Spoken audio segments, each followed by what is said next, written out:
자, 이번 시간에는 그 4차 산업혁명의 전기전자의 어떤 직업의 변화에 대해서 한번 살펴보겠습니다. 여러분들은 그 4차 산업혁명이 이제 출현하고 나면서, 어떻게 일자리가 바뀔까요? 자, 새로 생길 직업과 그리고 없어질 직업. 여러분들 한번, 생각해 보시면 좋을 것 같아요. 과연 우리나라는 앞으로 어떻게 직업이 변화가 될까요? 단적인 예로 버스 안내양이, 그죠? 버스 안내양이 없어졌죠? 왜? 뭐가 나타났기 때문이죠? 옛날에는 1980년도에는 이제 버스 안내양이 있어요. 뒤에서 문 열는 안내양이 있었는데, 왜 지금 그런 게 사라졌을까요? 왜? 자동문이 생겨나요. 맨 뒤에 자동문이 생겨났기 때문입니다. 그러면서 버스 안내양은 아주 자연스럽게 살아나는 거죠.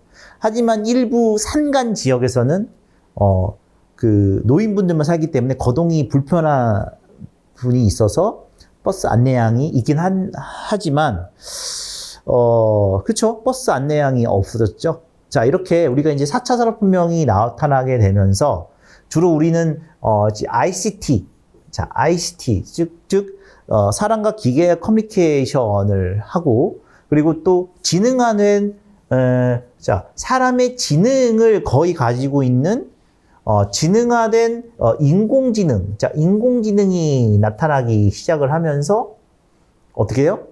사람들의 일자리를 뺏어 갈 수밖에 없는 거죠. 단순 업무들도 사람이 했었는데 이제는 뭐예요? 이제 로봇이 하는, 그리고 이 로봇이 하는, 인공지능이 하는 부분으로 바뀌게 되면서 이제 실업률은 증가하기 시작을 했고, 이제 없어진 직업과 이제 다시 생겨나는 직업을 볼 수가 있다는 것이죠. 그럼 4차 산업혁명의 새로운 직업은 어떻게 나타나게 될 것인가요? 자, 이제는 새로운 산업혁명의 시대가 도래하게 된다라고 얘기도 하고 있습니다. 자, 우리가 저번에 했죠? 자, ICBM. 그죠? ICBM으로 이제 어떻게 돼요? 이제 세상이 바뀐다라는 거예요. 그러니까 ICBM 뭐예요? 사물 인터넷, 클라우드, 빅데이터, 모바일, 즉 스마트폰이죠. 자, 이것들이 결합을 해서 어떻게 해요?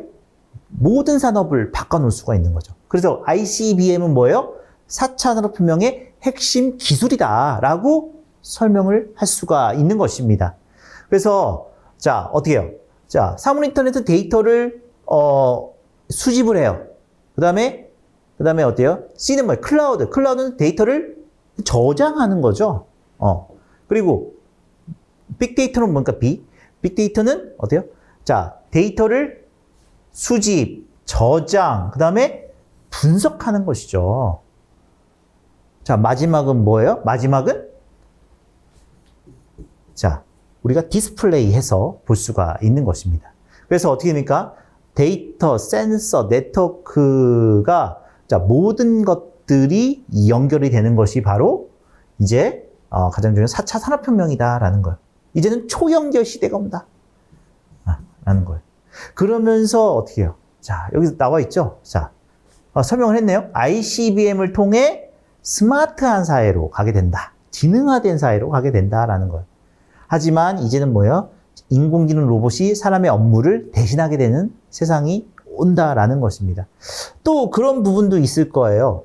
또 인공지능 로봇이 직업을 뺏어간다. 근데 그렇지는 않을 것 같아요. 단순히 그 정보기술은 인간의 어떤 삶, 인생과 업무를 도와주는 어떤 서포팅 해주는 부분으로 해당이 되는 거지. 하지만 어느 순간 계속 기술이 발전하기 시작하면 사람의 업무를 대신해서 일자리를 없애는 그런 부분이 나타나게 되겠다. 우리 이런 것들을 잘 생각을 하고 있어야 되는 거예요. 그때 2차 산업혁명 때 포드식의 컨베이어 벨트가 나오게 되면서 대량 생산 체계를 하게 되는 거죠. 근데 분업이 발생하기 때문에 반복적으로 사람이 업무를 했어요. 사람이 생산을 했다고. 앞바퀴 계속 하는 거죠. 뒷바퀴는 뒷바퀴대로. 그죠? 그러면, 어떻게 해요? 자, 여기서 뭐가 나타나기 시작을 했어요? 인간의 소외화. 그죠? 인간의 기계화. 그래서, 찰리 채플린이, 이제 모던 타임즈라는 영화를 찍었는데요. 거기서 어떻게 되냐면, 톱니바퀴에 찰리 채플린이 껴있는 그런 사진이 있습니다. 그런 영상이 있어요. 즉, 뭐요? 2차 산업혁명 때는요, 인간이 기계화됩니다. 인간이 소외화되는 거예요. 자, 이렇게 됩니다. 하지만 지금은 그게 아니다. 뭐가 돼요? 이제는 인공지능 로봇이 그 현상, 그죠? 우리 세상을, 그리고 우리의 인생, 그리고 앞으로의 어떤 그 회사 업무까지 완전히 바꿔놓게 되는 것이다. 라는 거예요. 자, 그렇다면 우리는 일자리를 없애고 있어요. 그러면 생겨날 직업과 생겨나지 않는 직업, 없어진 직업이 나타나기 시작하는 거죠. 자, 보니까요, 보니까 로봇과 인공지능 대체 지수를 보게 되니까요, 어때요? 일단은 없어질 직업이 텔레마케터. 텔레마케터 있어요. 이렇게 하도 여기 있는 텔레마케터 같은 경우는, 그런 거예요. 그러니까, 이건 내가 봤을 때는 텔레마케터는, 과연, 어떻게 될까요? 진짜, 대체될까요? 저는 모르겠습니다. 일단은 텔레마케팅은 있어야 됩니다. 왜냐면 그 어떤 제품에 대한 하자가 분명히 있을 테고 또 모르는 부분이 있으면 그거에 대한 불확실성이 있기 때문에 근데 텔레마케터는 반드시 있어야 된다고 생각을 해요. 자, 그 다음에 사회복지사. 여기 사회복지사 남아있죠? 사회복지사는 있어야 됩니다. 하도 어때요? 어떤 대상자들이 있죠? 또 어떤 정신적으로, 육체적으로 또 불편한 대상자들을 이렇게 도와줘야 되는데, 그걸 어떻게 로봇이 대신할 수 있겠습니까? 이건 반드시 사람이어야 된답니다. 육체적인 거는 로봇한테 도움을 받을 수 있지만, 정신적인 부분들은요, 지속적인 상담을 통해서 바뀌어져 나가야 되거든요. 그죠? 자, 이건 당연히, 로봇이 할 수 없는 겁니다. 사회복지사는 절대로 로봇이 할 수가 없는 것이죠. 자, 그래서 우리가 이제 없어질 직업과 새로 생겨날 직업이 우리가 이제 볼 수가 있다는 것이죠. 자, 그래서 여기 나와 있는 거죠. 자, 대체 가능성이 높은 직업은 텔레마케터, 부동산 권리 분석사, 이런 것들이 있네요. 그죠? 자, 그 다음에 또, 레크레이션 치료사, 이거 없어지지 않아요. 그러니까 주로 없어지지 않아요. 재난관리사, 그리고 사회복지사, 절대 없어지지 않습니다. 자, 그래서 우리는 어디게 중요해요? 자, 그래서 4차 산업혁명에서 살아남을 수 있는 힘은 뭐냐? 힘은 서비스직을 높이는 것이 중요하다. 인공지능 로봇이요, 서비스를 할 수가 없거든요. 예. 자, 지금 서비스를 하고 있는데 아주 제한적으로 하고 있습니다. 만약에 오류가 생겨나면 어떻게 될 거예요? 그럼 사람이 와서 해줘야 된다는 거예요. 아직은 서비스직은 인공지능이 할 수가 없다라는 거예요. 예. 신기하게 보겠죠. 예. 근데요, 사람이 이제 세월이 지나다 보면요, 이제 익숙해지니까, 그렇게 신경 안 쓰고 그냥 오히려 불편하니까 사람을 부를 수밖에 없는 거죠. 자, 이런 부분이 있습니다. 요즘은 그거 하고 있어요. 요즘 롯데리아나 맥도날드 가게 되면, 이제 사람이 계산을 받지 않죠. 좀 가서 셀프 오더라고 해가지고, 키오스크로 하라고 하죠. 어떻게 해요? 이제는 교육을 시키는 거죠. 사람이 셀프로 해가지고, 이제 주문하게 되는, 그런 거는 맞다고 생각해요. 근데 그거는 키오스크라는 거는 인공지능 로봇이기보다는, 인간의 어떤 업무, 인간의 어떤 삶에 있어서 조금 이렇게 좀 지원해주는 부분이 있다라고 생각을 하거든요. 예. 그리고 자, 여기 보세요.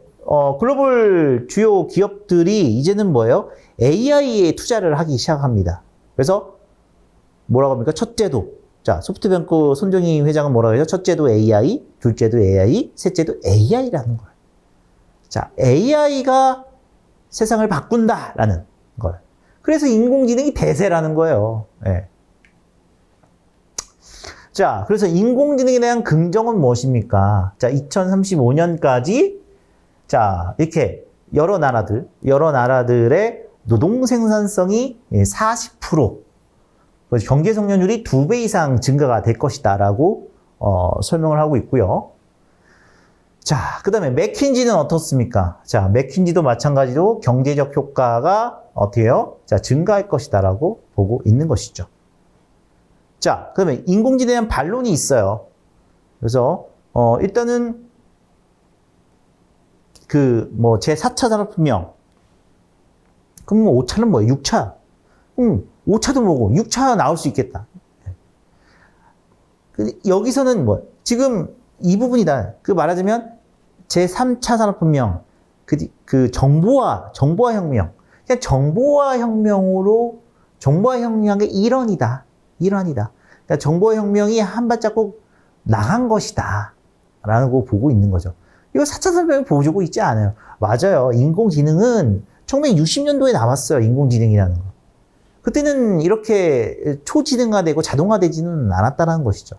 그래서 반론을 제기한 사람이 인공지능도 그 전에 나왔기 때문에 그냥 정보화 혁명, 즉 제3차 산업혁명에서 나온 어떤 일환이다 라고 이렇게 반론을 이렇게 제시하고 있다는 것이죠. 그렇기 때문에 우리가 인공지능이 맞냐, 아니냐, 이게 좋냐, 나쁘냐, 이런 걸 판단하기보다는요, 인공지능이 출현하고 남으로써, 우리의 어떤 삶, 그리고 우리의 어떤 업무가 어떻게 바뀌었는지를 보고, 그리고 또 새로 나타날 직업과, 그리고 또 없어질 직업이 무엇인지를 우리가 제대로 이해할 필요성이 있다는 것입니다.